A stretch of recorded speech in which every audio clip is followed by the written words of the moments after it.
Hello everyone, कैसे हैं आप सभी लोग। आशा है कि आप लोग बहुत अच्छे होंगे। आज है 21 जून और 21 जून साल 2026 के हरियाणा करंट अफेयर इस वीडियो में हम पढ़ने वाले हैं। प्यारे बच्चों, आज ही के दिन हम लोग योगा डे सेलिब्रेट किया करते हैं। I wish you very happy yoga day. अगर आप लोग कर सकते हैं योगा तो हर रोज़ योगा ज़रूर करिएगा, और ना सही तो आज के दिन तो थोड़ा बहुत कर ही लीजिएगा। तो चलते हैं सेशन के, हम लोग कर लेते हैं शुरुआत। पिछले सेशन में मैंने आपसे एक पूछा था सवाल, भारत भूषण जुयाल को किस संस्था की मैनेजिंग कमेटी में गवर्नमेंट रिप्रेजेंटेटिव नियुक्त किया गया है। तो अभी हाल ही में इनको हरको बैंक यानी कि Haryana state cooperative apex bank limited के अंदर इनको चेयरमैन बनाया गया है। तो ऑप्शन नंबर आपके पास में बी वाला बिल्कुल ठीक रहेगा। अगर आप सीईटी मेंस की तैयारी कर रहे हैं तो स्टार आईक्यू एप्लीकेशन पे जाइए। द्रोणाचार्य नाम का बैच है, आप इस बैच को एक्सेस कर सकते हैं, जिसमें हरियाणा के 23 जिले, Haryana GK, Haryana current affair, computer, national GK, national international current affair, Hindi, rural marketing, road safety, Haryana economy, environment science, insurance भी है इसमें, डिजास्टर मैनेजमेंट भी है। ये सब कुछ डेटा आपको कंटेंट इसमें मिल जाएगा। और अगर आप लोग डी ग्रुप के एस्पिरेंट है तो संकल्प नाम का बैच आपको मिलेगा स्टार आईक्यू एप्लीकेशन पे, आप इस बैच को भी एक्सेस कर सकते हैं। मेरे प्यारे बच्चों, हरियाणा सरकार ने युवाओं को विदेशों में कानूनी और सुरक्षित रोजगार दिलाने के लिए किस विभाग के माध्यम से एक पहल को स्टार्ट किया है। तो विदेश सहयोग विभाग के सहयोग से एक विदेशों में कानूनी और सुरक्षित रोजगार दिलाने के लिए हरियाणा सरकार ने एक पहल है, इसकी शुरुआत की है। सुरक्षित और कानूनी रास्ता है। हरियाणा सरकार ने विदेश सहयोग के विभाग के जरिए युवाओं को कानूनी तरीके से विदेशों में रोजगार दिलाने की व्यवस्था तैयार की है।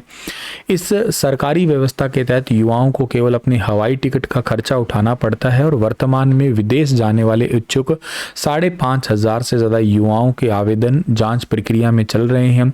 डंकी रूट या एजेंट के बचाव के बचाना चाहती है सरकार। मुख्यमंत्री नायब सिंह सैनी के अनुसार इस पहल का मेन टारगेट यही है कि युवाओं को अवैध एजेंट के चंगुल और जोखिम भरे डंकी रूट से बचा के सुरक्षित रोजगार उपलब्ध करवाना है। मुख्यमंत्री जी ने चंडीगढ़ के अंदर संत कबीर कुटीर में पंजाब गुरदासपुर से आए नामदेव समाज के प्रतिनिधि मंडल से बातचीत की है, और इसको एक जो है ना, इसके लिए पंजाब के लिए एक मॉडल के रूप में इसको पेश किया है। हरियाणा सरकार वैसे पहले भी इजराइल भेजे थे, हरियाणा और यूपी ने भेजा था इजराइल, और इससे रिलेटेड ऑलरेडी एचएसएससी ने क्वेश्चन भी पूछा था, इसलिए मैंने आज ये फिर से क्वेश्चन बनाया है, अगर हो सके यहाँ से सवाल आए तो। दीनदयाल लाडो लक्ष्मी योजना हरियाणा में चली रही है। इसके चलते हुए हरियाणा में 2100 रुपये आर्थिक रूप से सहायता दी जाती है महिलाओं को। इस योजना की शुरुआत हरियाणा में सबसे पहले हुई थी 25 सितंबर को। 25 सितंबर 2025 को इसकी शुरुआत हुई थी, और इसकी पहली किस्त जारी की गई थी 1 नवंबर साल 2025 को, हरियाणा डे वाले दिन। इसमें 1100 रुपये तो दिए जाते हैं, डीबीटी होते हैं, डीबीटी मतलब डायरेक्ट बैंक ट्रांसफ़र होते हैं, और 1000 रुपये का फिक्स डिपॉजिट होता है, एफडी होती है हर महीने इसके अंदर। वृद्धावस्था सम्मान भत्ता, ये भारत में सबसे ज़्यादा देने वाले राज्यों में से एक राज्य अपना ही है।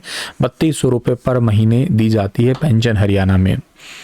शिमला में आयोजित नॉर्थ जोन काउंसिल मीटिंग में हिमाचल प्रदेश के अलावा किन राज्य या केंद्र शासित प्रदेशों के अधिकारियों ने भाग लिया। इससे रिलेटेड क्वेश्चन बन सकता है, मैंने कल भी पढ़ाया था। अब ये बैठक पूरी हुई है तो इसमें आपको याद रखना है, अपना राज्य भी शामिल था। पंजाब, हरियाणा, राजस्थान, दिल्ली, जम्मू कश्मीर, लद्दाख और चंडीगढ़, इसमें हरियाणा भी इंक्लूड था। ये मीटिंग हुई थी, नॉर्थ जोन काउंसिल की मीटिंग थी, और नॉर्थ जोन काउंसिल की मीटिंग हरियाणा जीके या करंट अफेयर के लिए इंपॉर्टेंट पॉइंट है, तो सीधा सीधा सवाल बन जाएगा। कहाँ पे हुई थी? शिमला, हिमाचल प्रदेश में हुई थी ये। राजस्थान ने इसमें वर्चुअल माध्यम से हिस्सा लिया था। सेंट्रल मिनिस्टर की बात करते हैं तो अलग अलग डिपार्टमेंट के मंत्रालय जो है ना उसमें शामिल हुए थे। और मॉनसून में ब्रिज टूटने पर 1 सप्ताह में बदल दिया जाएगा, ये ब्रिज रिपेयर पॉइंट से संबंधित इंपॉर्टेंट है। हिमाचल प्रदेश जीडीपी का लगभग 4% खर्च कर रहा है डिजास्टर रिकंस्ट्रक्शन यानी कि आपदा पुनर्निर्माण पे। 2050 तक ये खर्च 14% तक पहुंच जाएगा। पिछले 3 सालों में हिमाचल प्रदेश में कई आपदाओं का सामना किया है। क्लाइमेट चेंज का असर हिमाचल प्रदेश में सबसे ज़्यादा दिखाई देता है। हिमाचल का लगभग 90% इलाका पहाड़ी ही है। पहाड़ी क्षेत्र के कारण रोड कनेक्टिविटी बेसिक नीड है यहाँ पे। और हरियाणा के चीफ सेक्रेटरी जो है ना सेक्रेटरी लेवल के ऑफिसर इसमें शामिल हुए थे। पंजाब, हरियाणा, राजस्थान, दिल्ली, जम्मू कश्मीर, लद्दाख, चंडीगढ़ ये लोग शामिल हुए इसमें। हिमाचल के मुख्यमंत्री का नाम सुखविंदर सिंह सुक्खू है और पब्लिक वर्क्स डिपार्टमेंट और रोड कंस्ट्रक्शंस के लिए भी यहाँ पे मीटिंग हुई है हाल ही में। और ये हिमाचल प्रदेश के मुख्यमंत्री हैं।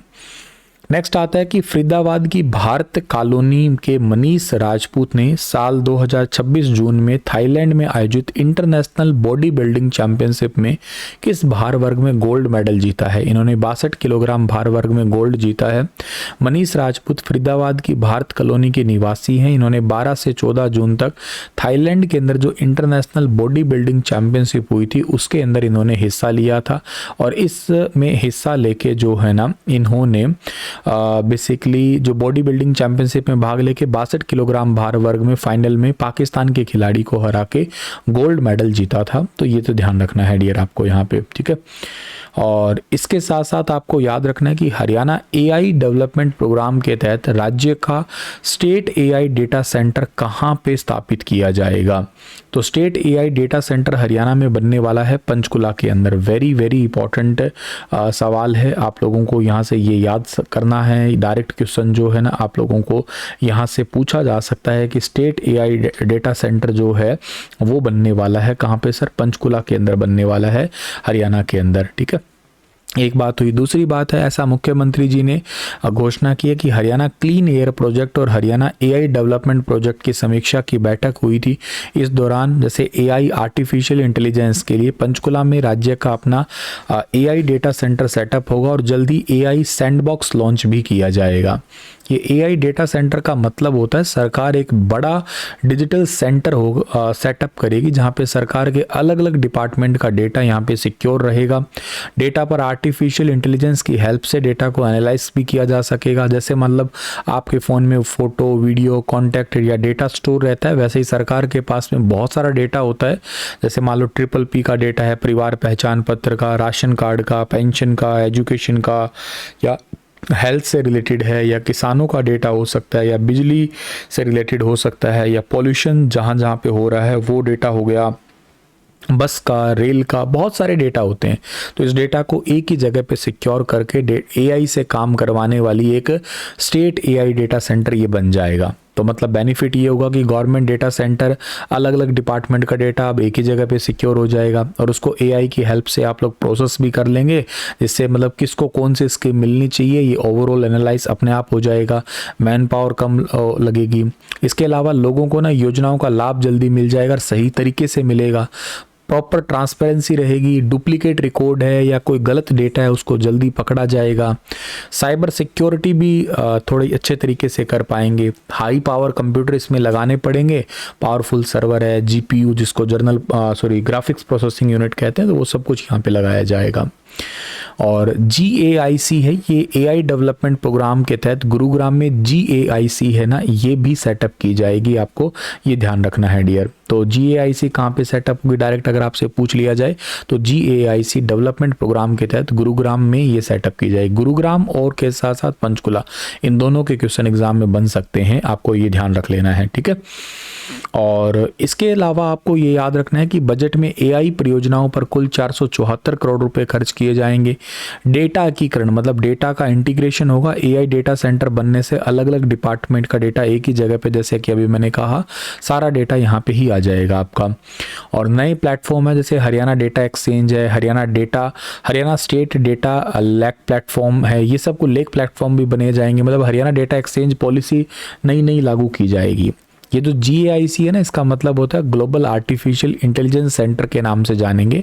अच्छा, ये GAIC है ना, इसको किसके सहयोग से बनाया जाएगा, तो इसको बनाया जाएगा नासकॉम के सहयोग से, जो है ना नासकॉम का इसमें हेल्प लगेगा। और इसके अलावा जो है ना इंडस्ट्री कोलैबोरेशन हब के रूप में इसको डेवलप करेंगे। ये होता क्या ऐसा है, GAIC एक ऐसी जगह होती है जहाँ पे ना एक्चुअली AI से रिलेटेड स्टार्टअप मतलब नए बिजनेस जो है ना वो आके हेल्प करते हैं, या बहुत सारी कंपनियां आती है यहाँ पे, बहुत सारे स्टूडेंट का ग्रुप आता है या रिसर्च करने वालों का ग्रुप आता है, तो या गवर्नमेंट डिपार्टमेंट, ये सारे मिलके AI बेस्ड सॉल्यूशन पे काम करते हैं। मतलब जैसे मान लो एआई के नए नए स्टार्टअप है, उनको ये मेन सपोर्ट करते हैं, उनको गाइड करते हैं ये। इसके अलावा कंपनी और गवर्नमेंट मिलके ना कोई रियल प्रॉब्लम हो तो उसका एआई सॉल्यूशन बनाएगी फिर, या जितने भी यूथ होंगे उनको एआई से रिलेटेड स्किल या ट्रेनिंग सिखाई जाती है यहाँ पे। एआई का एजुकेशन में क्या रोल है, एआई का हेल्थ में, एग्रीकल्चर में, ट्रांसपोर्ट सिस्टम है, पब्लिक सर्विस है, ऐसे अलग अलग सेक्टर में एआई का यूज़ करना। तो इसी को ही बोला करते हैं ग्लोबल आर्टिफिशियल इंटेलिजेंस सेंटर। हर एक सेक्टर के अंदर जो है ना एआई का एक बेटर यूज हो सके। तो 2 डिस्ट्रिक्ट आपको पंचकुला और गुरुग्राम दोनों याद करने हैं। एआई गुरुकुल भी होंगे, लाइक विद्यार्थियों को आधुनिक एआई टेक्नोलॉजी का ट्रेनिंग देने के लिए एआई गुरुकुल स्टार्ट किया जाएगा, जिसमें यूथ के लिए रोजगार के अवसर बढ़ेंगे। सेंटर ऑफ एक्सीलेंस है, उद्योगों की जरूरत के अनुसार युवाओं को कौशल निखारने के लिए 40 करोड़ रुपए की लागत से 2 सेंटर ऑफ एक्सीलेंस सेटअप करेंगे। इसके अलावा हरियाणा क्लीन एयर प्रोजेक्ट है, जिसपे स्वच्छ वायु परियोजना पर कुल 3,647 करोड़ रुपए खर्च किए जाएंगे। इस प्रोजेक्ट में प्रदूषण नियंत्रण बोर्ड, परिवहन विभाग, कृषि विभाग, उद्योग, वाणिज्य डिपार्टमेंट, शहरी स्थानीय निकाय समेत टोटल 9 डिपार्टमेंट मिलकर काम करेंगे। इस परियोजना को समय पर पूरा करने के लिए अर्जुन जो एसपीवी है, स्पेशल पर्पस व्हीकल है, ये बेसिकली इनका गठन किया जाएगा और हर 3 महीने में इनकी समीक्षा बैठक होगी। इसके अलावा गुरुग्राम, फरीदाबाद, सोनीपत और झज्जर में 500 इलेक्ट्रिक बसें चलाई जाएगी। इसके लिए 90 करोड़ रुपए का खर्च किया जाएगा। इसमें इन बसों के लिए 200 चार्जिंग स्टेशन भी बनाए जाएंगे। चार्जिंग स्टेशन लगाने वालों को सरकार की तरफ से प्रोत्साहन राशि भी मिलेगी। पुराने व्हीकल को बदलने के लिए नए इलेक्ट्रिक 3 व्हीलर खरीदने के लिए सरकार प्रोत्साहन योजना लागू करेगी। वायु गुणवत्ता की तत्काल जाँच के लिए राज्य में 2 मोबाइल एयर क्वालिटी जाँच वैन तैयार की जाएगी और उद्योगों में स्वच्छ जो डीजी है और के साथ साथ सीएमएस उपकरण हैं वो लगाए जाएंगे। तो ये जितने भी आपके उपकरण लगाए जाएंगे, इन उपकरणों का बेनिफिट ये होता है बेसिकली यहाँ पे कि ताकि हम लोग जो है ना बेसिकली जो हमारा पॉल्यूशन का लेवल है उसको बेसिकली जो है ना बेसिकली मॉनिटर कर सकें। जैसे मान लेते हैं कई जगह पे पराली जलाई जाती है, या कह सकते हो आप लोग पराली जलाने की घटना है उसको पता लगा सके किस किस एरिया में पराली जलाई जा रही है। पराली जलाने की घटनाओं को हम कम करके बायो डिकम्पोजर का यूज़ कर सकें, ये एक इम्पॉर्टेंट बात है आपका। ये डीजी सेट जो होते हैं ना, डीजी सेट का मतलब होता है डीजल जनरेटर सेट। मतलब डीजी सेट वो जनरेटर होगा जो डीजल से इलेक्ट्रिसिटी बनाता है। तो मतलब जब बिजली चली जाएगी तो फैक्ट्री या हॉस्पिटल ऑफिस में डीजी सेट ही चलाया जाएगा। तो ऐसा डीजी सेट जिसमें पॉल्यूशन कम हो, यानी कि बहुत अच्छी टेक्नोलॉजी, फिल्टर, एमिशन कंट्रोल लगा हो ताकि धुआं और हार्मफुल गैसेस कम से कम निकले। और जो ये CEMS उपकरण होते हैं ना, इसका मतलब होता है कॉन्टिन्यूअस एमिशन मॉनिटरिंग सिस्टम है। एक ऐसा इक्विपमेंट होते हैं ये वाले जो फैक्ट्री या इंडस्ट्री से या चिमनी वगैरह इनसे लगातार जो गैस निकलती है, धुआं निकलता है, इनसे क्या क्या निकलते हैं, इनसे PM पार्टिकुलेट मैटर निकलते हैं, इनसे सल्फर डाइऑक्साइड निकलते हैं, इनसे नाइट्रोजन के ऑक्साइड निकलते हैं, इससे कार्बन मोनोऑक्साइड निकलती है, कार्बन डाइऑक्साइड निकलती है। मतलब अगर किसी फैक्ट्री की चिमनी से ज़्यादा धुआं निकल रहा है तो CEMS जो है यानी कि कॉन्टिन्यूअस एमिशन मॉनिटरिंग सिस्टम है, उसे तुरंत मेजर करके डेटा पॉल्यूशन कंट्रोल बोर्ड को भेज देगा। तो CEMS एक कॉन्टिन्यूअस मॉनिटरिंग सिस्टम होगा जो एक इंडस्ट्री से निकलने वाला जितने भी प्रदूषक उत्सर्जन है उसका रियल टाइम मॉनिटर करेगा और इंडस्ट्री को देके तुरंत उनको बंद करवा देंगे। तो ये एक AI आर्टिफिशियल इंटेलिजेंस का काम होगा। सो ये पॉइंट आप लोगों को यहाँ से याद करने के हैं, सीधे सीधे जो है ना आप लोगों को यहाँ से याद कर लेना है आपके यहाँ पे, ठीक है। तो AI सैंडबॉक्स हरियाणा में जल्द लॉन्च कर दिया जाएगा। स्टेट AI डेटा सेंटर है, गुरुग्राम में GAIC बनेगा। हरियाणा AI डेवलपमेंट प्रोग्राम पर 474 करोड़ रुपए खर्च करेंगे। AI गुरुकुल स्टार्ट किया जाएगा। हरियाणा डेटा एक्सचेंज और Haryana state data lake platform तैयार किया जाएगा। क्लीन एयर प्रोजेक्ट पर 3,647 करोड़ रुपए खर्च करेंगे। अर्जुन SPV बनाया जाएगा। क्लीन एयर प्रोजेक्ट में 9 डिपार्टमेंट मिलकर काम करेंगे। गुरुग्राम, फरीदाबाद, सोनीपत और झज्जर में 500 इलेक्ट्रिक बसें चलेगी। इलेक्ट्रिक बस के लिए 200 चार्जिंग स्टेशन बनेंगे। एयर क्वालिटी मॉनिटरिंग के लिए 2 मोबाइल एयर क्वालिटी जांच वैन तैयार की जाएगी। स्किल डेवलपमेंट के लिए 2 सेंटर ऑफ एक्सीलेंस बनेंगे और सेंटर ऑफ एक्सीलेंस पर 40 करोड़ रुपए का खर्चा किया जाएगा। वैसे सैंडबॉक्स क्या होते हैं सर? सैंडबॉक्स का मतलब होता है एक सेफ टेस्टिंग प्लेटफॉर्म होता है जहाँ पे एआई टूल या आइडिया को रियल पब्लिक यूज करने से पहले टेस्ट करती है। जैसे मान लो एग्जाम से पहले आप लोग मॉक टेस्ट लगाते हो, वैसे एआई सिस्टम को लॉन्च करने से पहले एआई सैंडबॉक्स में टेस्ट किया जाता है कि जो आपने टेक्निक बनाई है वो सही है कि नहीं है। अभी मान लो आपने एक एआई मॉडल बना दिया है, ठीक है ना, एक आपने बना दिया एआई मॉडल। अब एआई मॉडल में क्या होगा कि एआई सही जवाब दे रहा है कि नहीं दे रहा है, ये चेक किया जाता है। इसके अंदर एक्चुअली आपका डेटा सेफ्टी चेक लगा देते हैं। डेटा सेफ्टी चेक लगाते हैं तो इससे क्या होगा कि लोगों को पर्सनल डेटा सिक्योर रहेगा कि नहीं रहेगा चेक कर लेंगे। इसमें गलतियों को देखा जाता है, एरर चेक की जाती है। गवर्नमेंट की सर्विसेज जो है ना, भाई मान लो कोई गवर्नमेंट की सर्विस, ट्रिपल पे सर्विस लगा लो आप लोग, परिवार पहचान पत्र लगा लो, हेल्थ लगा लो, एग्रीकल्चर की कोई भी स्कीम है, तो उसमें एआई लगा के चेक किया जाता है कि वो सारी की सारी टेक्निक सही से काम कर रही है कि नहीं कर रही है। ये तो मान लो सरकार ने एआई से ये चेक करना चाहती है कि कौन व्यक्ति कितनी मतलब किसी स्कीम के लिए एलिजिबल है कि नहीं है, तो सीधा जनता पर लागू करने से पहले वो क्या करेगी कि एआई सैंडबॉक्स में टेस्ट करेगी। अगर वहाँ पे वो सही तरीके से चुन पा रहा है किसी बेनिफिशरी को या नहीं कर पा रहा है, वो चेक कर लेगी। एक टाइप से पायलट प्रोजेक्ट कह लो आप लोग। तो पहले एआई सैंडबॉक्स सरकार लॉन्च करेगी, डेमो लेके देखेगी, ट्रायल करके देखेगी, सही होता है टेस्टिंग एनवायरनमेंट तो फिर उसको प्रैक्टिकली इंप्लीमेंट किया जाएगा ताकि सही रह सके वो। हरियाणा के किस अंतर्राष्ट्रीय विधि विशेषज्ञ को ब्रिटेन की संसद के हाउस ऑफ लॉर्ड्स में ग्लोबल प्रेस्टीज अवार्ड से सम्मानित किया गया है? ग्लोबल प्रेस्टीज अवार्ड में सम्मानित किया गया है अभिजीत सिंह को, यानी कि ऑप्शन नंबर ए इसका ठीक रहेगा। हरियाणा के बेटे और भारतीय मूल के अंतर्राष्ट्रीय विधि कानून विशेषज्ञ अधिवक्ता अभिजीत सिंह को ब्रिटेन की संसद ने ऐतिहासिक हाउस ऑफ लॉर्ड्स में सम्मानित किया है। ग्लोबल जो प्रेस्टीज अवार्ड समारोह था, हाउस ऑफ लॉर्ड्स ब्रिटेन की संसद ने सम्मानित किया है। कानून के क्षेत्र में उत्कृष्ट कार्य करने के लिए, अंतर्राष्ट्रीय सलाहकार के रूप में सेवा देने के लिए, भारत और ब्रिटेन के बीच में संस्थागत और पेशेवर संबंधों को मजबूत बनाने में इनका बहुत इंपॉर्टेंट योगदान रहा है, इसी करके इनको सम्मानित किया गया है। भारतीय मूल के प्रतिष्ठित उद्योगपति और हाउस ऑफ लॉर्ड्स के सदस्य लॉर्ड रॉमी रेंजर जो मेजबान थे यहाँ पे, और वो ब्रिटेन के वरिष्ठ राजनेता और 1922 कमेटी के पूर्व चेयरमैन लॉर्ड ग्राहम ब्रेडी भी यहाँ पे मुख्य अतिथि थे। अभिजीत सिंह हरियाणा से निकल के वैश्विक स्तर पर पहचान बनाने वाले चुनिंदा युवा कानूनी विशेषज्ञों में से एक माने जाते हैं और भारत के सबसे कम उम्र में नियुक्त होने वाले अतिरिक्त महाधिवक्ता यानी कि एडिशनल एडवोकेट जनरल में शामिल हुए थे। भारत में सफल कानूनी करियर के बाद में ऑक्सफोर्ड यूनिवर्सिटी से इन्होंने हायर एजुकेशन को कंप्लीट किया है और करंट में यूनाइटेड किंगडम में बस गए हैं और अंतर्राष्ट्रीय कानूनी और वाणिज्यिक कमर्शियल मामलों में काम कर रहे हैं। ये अभिजीत सिंह वर्तमान में भारत और ब्रिटेन के बीच में जो फ्री ट्रेड एग्रीमेंट है, मुक्त व्यापार समझौता है, उसमें बहुत इंपॉर्टेंट भूमिका निभा रहे हैं ये, और ये इस समझौते के तहत पेशेवर और कानूनी सेवाओं को अधिक व्यापक रूप से शामिल करें ताकि दोनों देश प्रोफेशनली तरीके से एक म्यूचुअल रिकॉग्नाइजेशन दोनों को मिल सके। साल 2026-27 के दौरान कितने नए सोलर पंप स्थापित करने का सरकार ने टारगेट रखा है? तो साल 2026-27 के इस फाइनेंशियल ईयर में 35,000 सोलर पंप सेटअप किए जाएंगे प्रधानमंत्री कुसुम योजना के चलते हुए।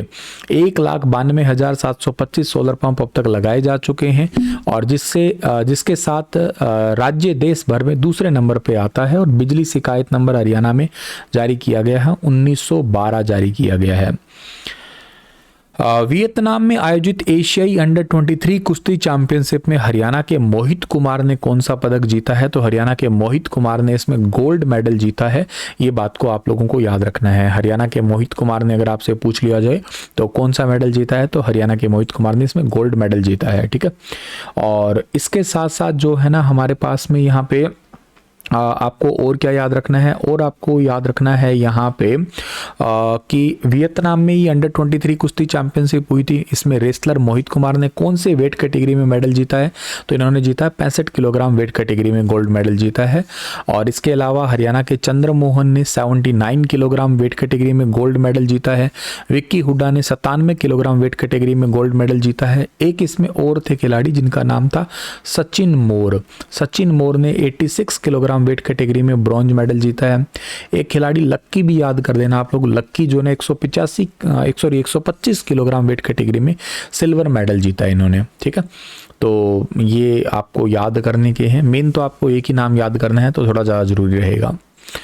सो आज का सेशन हमारे पास में इतना ही है। फिर मिलता हूँ आप लोगों को मैं अपने अगले सेशन में। आप लोग मुझे बताइए कि हरियाणा का राज्य स्तरीय योगा समारोह कहाँ पे आयोजित किया जा रहा है। ठीक है, thank you so much. Radhe Radhe dear.